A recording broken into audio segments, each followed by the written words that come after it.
Bonjour et bienvenue dans la revue de presse hebdo et audio du secteur Retail e-commerce en France, proposée par les Digital Doers en partenariat avec le One-to-One Retail e-commerce de Monaco. Nous sommes le 7 novembre. Après le résumé de l'actualité, je vous propose quatre articles cette semaine. Pékin ouvre la porte à un accord commercial avec l'UE, à lire sur BFM TV. Le marché de l'e-commerce agentique est estimé à 136 milliards de dollars en 2025, à découvrir sur Mindted. Sur les réseaux sociaux, entre authenticité et lassitude publicitaire, la confiance vacille, à lire sur Usine Digitale. Et enfin, Allo Pneus, la logistique est notre force, la satisfaction client notre priorité, à découvrir sur e-commerce mag. Je vous le rappelle, sur le site lesdigitaldoers.com, vous avez accès à une revue de presse éditée sur LinkedIn et qui rassemble les articles publiés dans la semaine sur les sites de news de notre écosystème. Vous pouvez vous y abonner pour recevoir chaque vendredi un digest de l'actualité dans votre boîte email. De cette revue de presse, je vous lis sans interprétation une sélection de quelques articles qui m'ont semblé pertinents à partager. Enfin, cette semaine, je vous invite à découvrir un épisode un peu particulier, un épisode solo où j'ai pris le temps de m'arrêter sur une évidence qui s'impose semaine après semaine au fil des entretiens avec mes invités. Le commerce ne se joue plus sur le produit, mais sur la relation. À travers les témoignages de dirigeants comme ceux de Maison 123, Patine, Fnac Darty ou Greenwiz, j'explore cette mutation culturelle qui traverse notre secteur, celle d'un commerce qui apprend à prendre soin du client, de la parole donnée, du lien que l'on entretient dans le temps. Un épisode plus personnel, plus réflectif, qui interroge notre manière de faire commerce et de créer la confiance. D'ici là, je vous souhaite une bonne écoute et évidemment toujours sans coupure. En synthèse de l'actu cette semaine, Chine, l'État et la redéfinition du pouvoir régulateur. Le gouvernement français a décidé d'engager une procédure de suspension de Chine sur instruction du Premier ministre après la mise en évidence de produits illégaux en vente sur la plateforme. Cette décision marque une étape décisive dans la régulation du commerce international. En effet, en exigeant de l'entreprise qu'elle démontre la conformité de ses contenus, l'État affirme sa capacité d'action face à des acteurs globaux qui jusqu'ici semblaient échapper à toute contrainte nationale. Chine, de son côté, a annoncé la suspension temporaire de sa marketplace, promettant un audit complet de ses procédures internes. L'affaire, vivement saluée par la FEVAD, illustre à quel point le rapport de force entre plateformes et régulateurs se déplace. Elle témoigne d'un renversement de paradigme dans lequel la souveraineté numérique n'est plus un horizon lointain, mais une réalité politique. Autrement dit, la France, après avoir longtemps plaidé pour une Europe plus ferme, passe à l'acte. Dans le même esprit, le débat autour de la nouvelle taxe sur les entrepôts logistiques souligne les tensions internes du modèle économique français. Alors que certains parlementaires souhaitent rééquilibrer la fiscalité entre commerce physique et e-commerce, la FEVAD alerte sur une mesure qu'elle juge contre-productive car elle frapperait les acteurs investissant en France et favoriserait, par ricochet, les plateformes étrangères opérant depuis la Belgique ou les Pays-Bas. En outre, cette taxe risquerait de pénaliser la logistique française déjà soumise à de fortes exigences environnementales. Selon Marc Lolivier, on marche sur la tête. Ainsi, entre sanctions et fiscalité, la France cherche encore le juste équilibre entre fermeté réglementaire et attractivité économique. Showroom privé ou la mutation d'un modèle sous tension alors que Chine et Temu bousculent les équilibres du marché. Showroom privé amorce une profonde transformation. Le groupe pionnier de la vente événementielle s'apprête à supprimer plus de 120 postes et à repenser son organisation autour d'un modèle plus agile et plus technologique. En migrant vers Shopify, il choisit la voie d'une infrastructure externalisée, libérée des lourdeurs de maintenance, afin de concentrer ses efforts sur la data, la personnalisation et le CRM. Cette transition révèle un changement d'époque. Autrefois centré sur la rareté, la décote, la valeur se mesure désormais à la vitesse d'exécution et à la pertinence algorithmique. L'entreprise veut s'inscrire dans une logique asset light, plus proche des plateformes globales que des e-commerçants traditionnels. En cédant sa participation dans The Braderie, elle simplifie son périmètre et finance son virage technologique. Mais cette modernisation s'accompagne d'une fragilité sociale. Derrière la transformation numérique, il y a des emplois supprimés, des équipes réorganisées et une culture d'entreprise en redéfinition. Autrement dit, le progrès technique ne se fait pas sans coût humain. L'IA agentique, nouveau moteur du commerce mondial. Pendant que les acteurs français se débattent avec la régulation, les géants technologiques avancent leurs pions. Le dernier rapport VRAC, Future of Commerce Media 2025, confirme que l'intelligence artificielle agentique s'impose comme la nouvelle infrastructure du commerce. Les investissements dans le retail média, estimés à près de 175 milliards de dollars, ralentissent mais se diversifient. Le modèle du full funnel, capable d'accompagner le consommateur à chaque étape de son parcours, remplace la publicité de conversion simple. Amazon, pionnier dans l'usage de la donnée et de l'automatisation, déploie désormais des assistants autonomes capables de rechercher, comparer et acheter à la place du client. Le commerce agentique devient une réalité. Évalué à 136 milliards de dollars cette année, il pourrait atteindre 1700 milliards d'ici 2030. Cette mutation interroge autant qu'elle fascine. Comment mesurer la performance dans un univers où les décisions d'achat sont déléguées à des algorithmes? De son côté, Shopify illustre concrètement cette transformation en intégrant les achats directement dans les conversations avec ChatGPT. L'entreprise prévoit une ère où la requête textuelle sera remplacée par le dialogue conversationnel. L'IA ne vient plus assister le commerce, elle devient le commerce.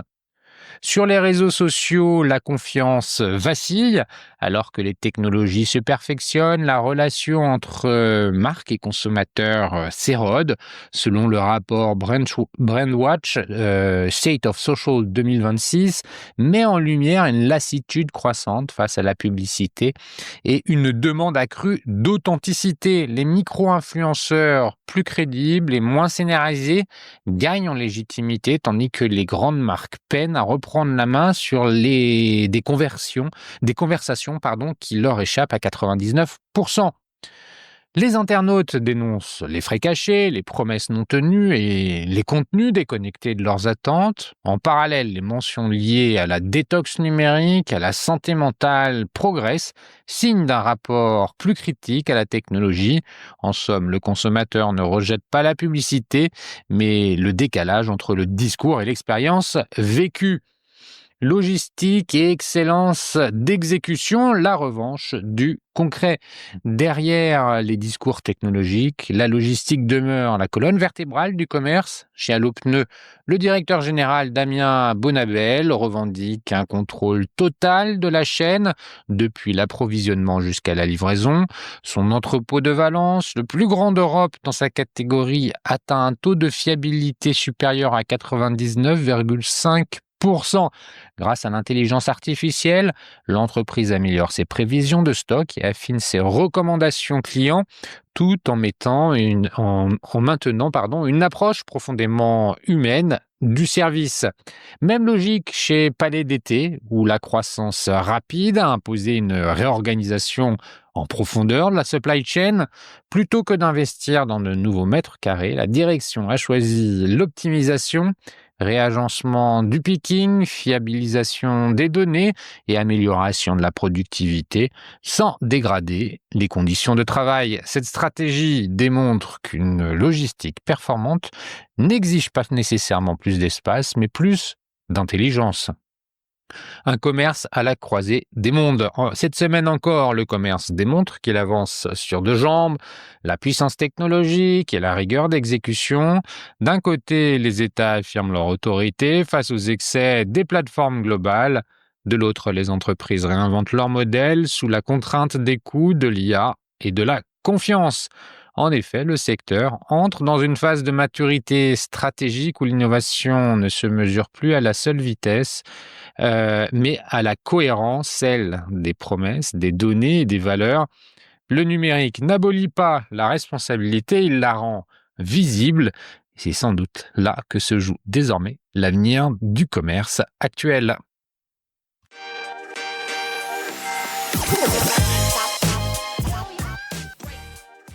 En pleine polémique Chine et alors que le déficit commercial européen se creuse avec la Chine, Pékin ouvre la porte à un accord commercial avec l'UE. À lire sur bfmtv.com en date du 6 novembre. Le ministère chinois du Commerce a évoqué jeudi 6 novembre de nouvelles perspectives pour un accord commercial ou d'investissement avec l'Union européenne, suggérant la reprise des négociations sur un pacte similaire à l'accord de coopération sur les investissements dont la ratification a été gelée en 2021. La Chine est prête à approfondir une coopération mutuellement bénéfique avec l'UE et à explorer la possibilité de négocier divers accords économiques et commerciaux, y compris des accords d'investissement, a déclaré Yadong, porte-parole du ministère du Commerce, interrogé sur l'intention de Pékin de relancer les discussions sur l'accord global EU-Chine sur l'investissement.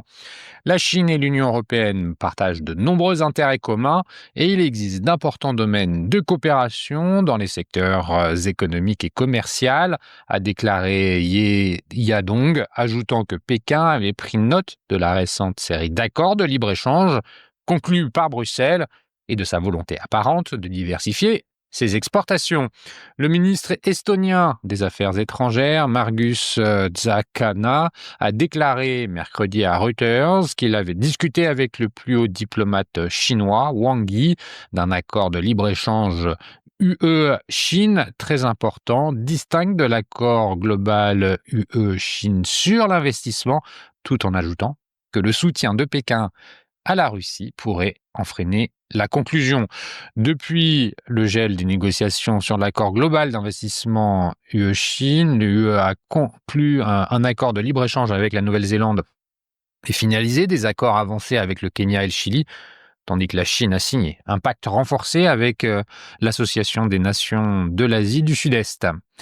Déficit commercial en hausse. Les dirigeants européens cherchent à apaiser les tensions commerciales avec Pékin, encore illustrées ces derniers jours en France avec la polémique autour de la plateforme Chine.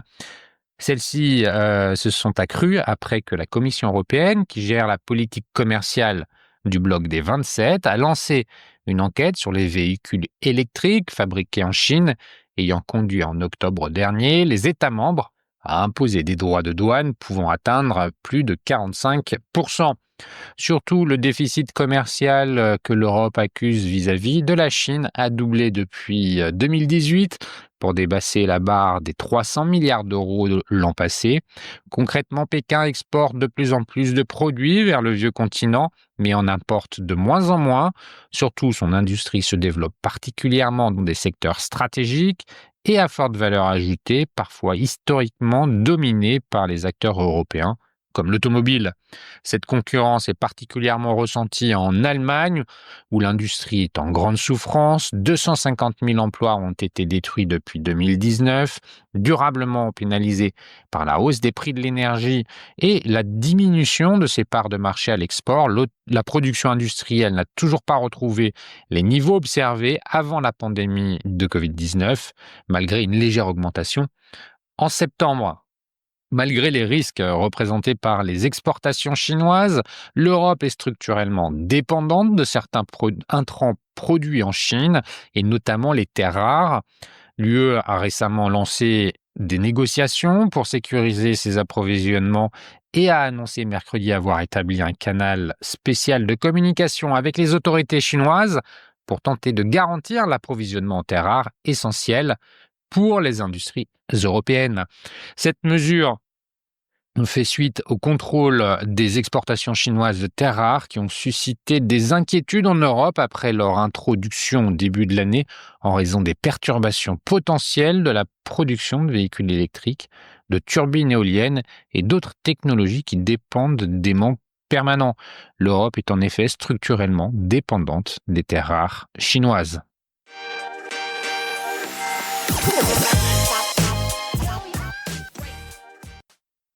Le marché de l'e-commerce agentique est estimé à 136 milliards de dollars en 2025, à lire sur Minted en date du 5 novembre.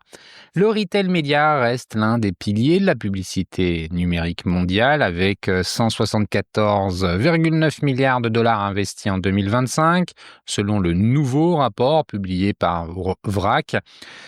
Derrière cette croissance solide, une transformation plus profonde est à l'œuvre, celle de l'intelligence artificielle qui redessine les contours du commerce média et annonce une nouvelle ère post-search. Le secteur, historiquement dominé par la recherche sponsorisée, évolue désormais vers des modèles full funnel intégrant display, audio, social, télévision connectée et expérience off-site. Cette mutation est largement portée par l'IA qui permet de mieux exploiter les données first party, d'automatiser les campagnes et d'optimiser le ciblage en temps réel. L'avènement du commerce agentique. Selon les grandes révolutions à venir, selon VRAC, et celle du commerce agentique, lorsque des achats sont effectués ou assistés par des agents d'IA autonomes, ce marché émergent, estimé à 136 milliards de dollars en 2025, pourrait atteindre 1700 milliards de dollars d'ici 2030, selon Edgar Dum and Company. Ces agents conversationnels promettent d'automatiser la recherche, la comparaison et même la décision d'achat pour le consommateur. Mais cette promesse s'accompagne de défis. Comment mesurer la performance dans un environnement où les décisions d'achat sont déléguées à des IA? Comment éviter de surattribuer des ventes et à des outils algorithmiques au détriment de la créativité ou du contexte émotionnel? Amazon, pionnier de l'IA publicitaire. Amazon illustre cette transition. Sa plateforme DSP s'appuie de plus en plus sur l'IA pour prédire l'intention d'achat et orchestrer les campagnes sur un vaste réseau de partenaires, dont Roku, Disney, Netflix, Spotify et Microsoft.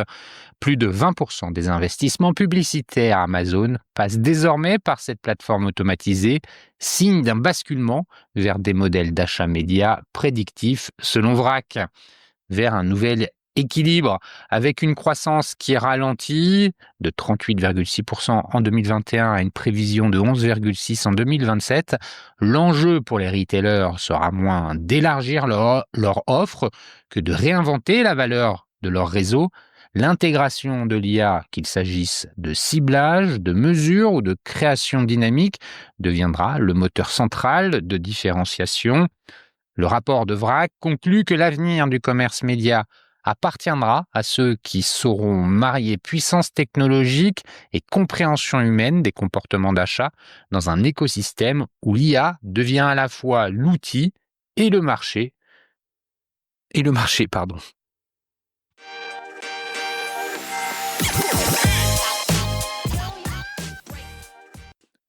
Sur les réseaux sociaux, entre authenticité et lassitude publicitaire, la confiance vacille selon un rapport à lire sur Siècle Digital en date du 5 novembre.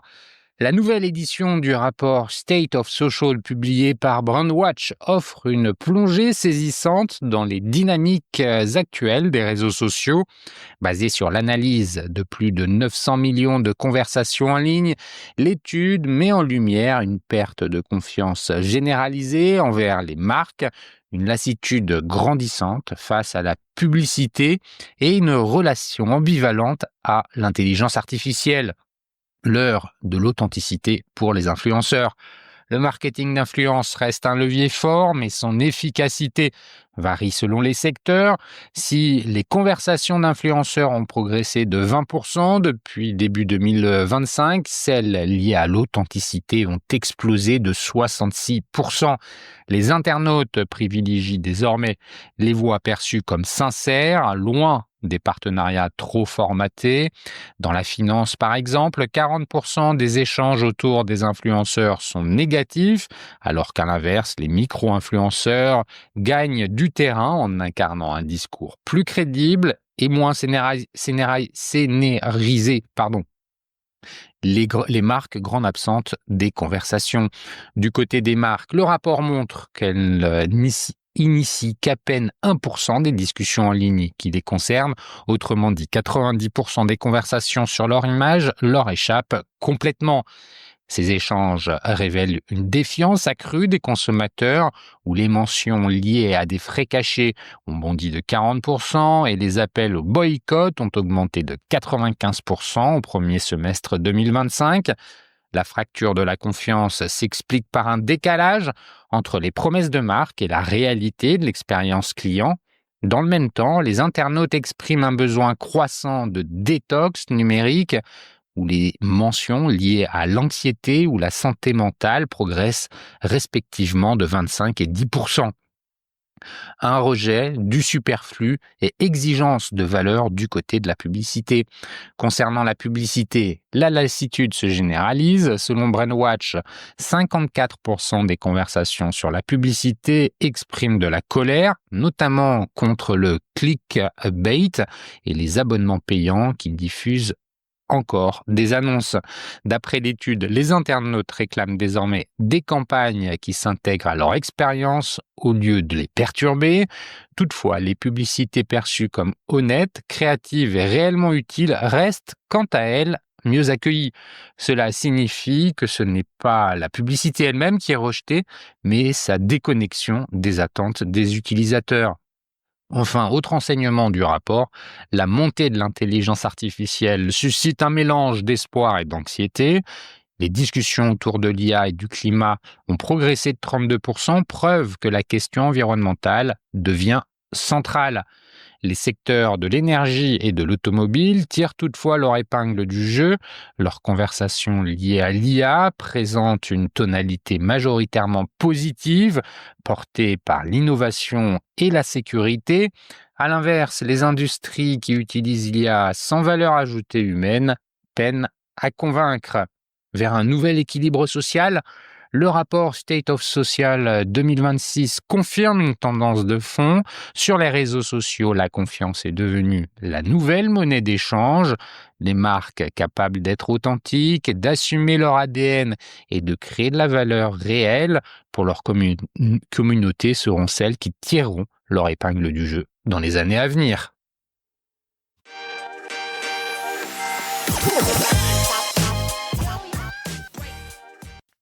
Allo Pneus, la logistique est notre force, la satisfaction client, notre priorité, à lire sur e-commerce mag en date du 3 novembre. Entretien avec Damien Bonabel, DG de l'entreprise. Cette plateforme de Valence est-elle votre unique site logistique en France? Oui, c'est notre seul dépôt. Il concentre près de 90% des expéditions réalisées sur allopneu.com. Les 10% restants proviennent de partenaires grossistes. Mais notre objectif est de centraliser le plus possible ici. Ce site est stratégique. Il regroupe un assortiment de pneus très large, représentatif du parc automobile français. Le marché a profondément évolué. En 10 ans, le nombre de références a explosé de plus de 50%. Les pneus sont désormais spécifiques à chaque modèle, chaque motorisation, et les véhicules électriques ajoutent encore de la complexité. Notre rôle est de rester en phase avec ces évolutions pour proposer le bon produit au bon moment. Quelles sont les spécificités de ce site par rapport à d'autres acteurs du marché ? D'abord, le fait même de disposer d'un entrepôt est une spécificité. Nous sommes le seul e-commerçant du pneu à posséder un dépôt que nous maîtrisons intégralement, approvisionné directement par les manufacturiers. Cela nous donne un contrôle total sur la qualité et la rapidité de la distribution. Ensuite, c'est une question d'échelle. Il s'agit du plus grand entrepôt de pneus en France et probablement l'un des plus grands d'Europe. La modernité du site est également un atout. Notre chaîne mécanisée traite près de 3/4 des volumes avec un haut niveau d'automatisation et d'intelligence artificielle pour optimiser le stockage, la préparation des commandes et les itinéraires des transporteurs. Cela réduit les coûts logistiques, mais aussi l'empreinte carbone des livraisons. Quelles sont vos marges de progression à court terme? Nous travaillons aujourd'hui sur la qualité d'expédition. Notre taux de fiabilité est déjà supérieur à 99,5%, mais nous visons toujours plus haut. Ce dixième de point manquant peut sembler anecdotique, mais il est crucial pour la satisfaction client. Nous voulons garantir que chaque commande expédiée correspond exactement à la demande. L'automatisation complète n'est pas encore envisageable car la manipulation des pneus reste un travail manuel. Contrairement à des entrepôts de e-commerce généralistes, il n'existe pas de solution AutoStore adaptée à nos produits encombrants et irréguliers. Le progrès se joue donc sur la précision, pas sur la robotisation totale. Vous avez évoqué une nette amélioration de l'expérience client depuis 2022. Qu'est-ce qui a changé? Cela correspond au rachat d'Allopneus par Michelin, qui a renforcé notre culture du service et du respect du consommateur. Nous avons investi massivement dans l'accompagnement des clients, la transparence et la qualité des garages partenaires. Résultat, plus de 40% de nouveaux clients arrivent aujourd'hui par le bouche à oreille, preuve de la confiance gagnée. Nous avons aussi revu notre site et nos parcours d'achat pour simplifier la sélection de pneus. L'automobiliste est guidé du choix du produit jusqu'à la prise de rendez-vous pour le montage. Notre note moyenne de 4 sur 5 sur les plateformes indépendantes en témoigne, même si nous continuons à viser plus haut. L'intelligence artificielle est-elle déjà intégrée à vos processus? Oui, et elle a un impact direct sur notre performance. Nous l'utilisons sur 3 axes principaux: la prévision des ventes, la recommandation client et l'assistance à la relation client. Sur le premier point, l'IA nous a permis d'améliorer de 10 points la précision de nos prévisions de stock, ce qui se traduit immédiatement par une meilleure trésorerie et moins de ruptures. Ensuite, grâce à la data, nous recommandons les pneus les plus adaptés selon le véhicule, l'usage et les avis d'autres automobilistes. Enfin, nos conseillers, tous basés à Aix-en-Provence au sein d'un centre interne de 47 personnes, sont désormais assistés par des outils d'aide à la réponse basés sur l'IA qui améliore la pertinence et la rapidité sans déshumaniser le contact. Comment voyez-vous évoluer votre marché? Allopneus a 20 ans d'expérience. Le e-commerce du pneu n'est plus un gadget, c'est un canal d'achat instantané qui continuera de croître. Bien sûr, tous les consommateurs ne passeront pas en ligne. Certains privilégient encore le garage de proximité, mais une part de plus en plus importante y trouve un meilleur prix, une disponibilité accrue et un montage plus simple à organiser. Notre ambition est claire, faire d'Allopneus la référence du pneu en ligne en France et en Europe, en conjuguant efficacité logistique, innovation technologique et excellence client.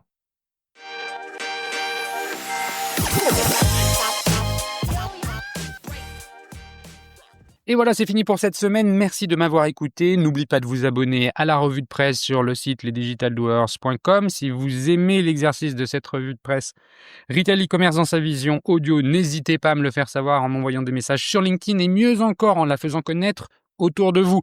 Enfin, un dernier message d'autopromo avec les Digital Doers. Je produis des chaînes de podcasts thématiques pour les prestataires de services de notre écosystème. Donc, si vous souhaitez animer la prise de parole de votre marché, c'est l'occasion d'inviter des clients et des prospects à venir converser avec vous autour de votre proposition de valeur. Vous êtes intéressé, alors contactez-moi. D'ici là, portez-vous bien et à la semaine prochaine.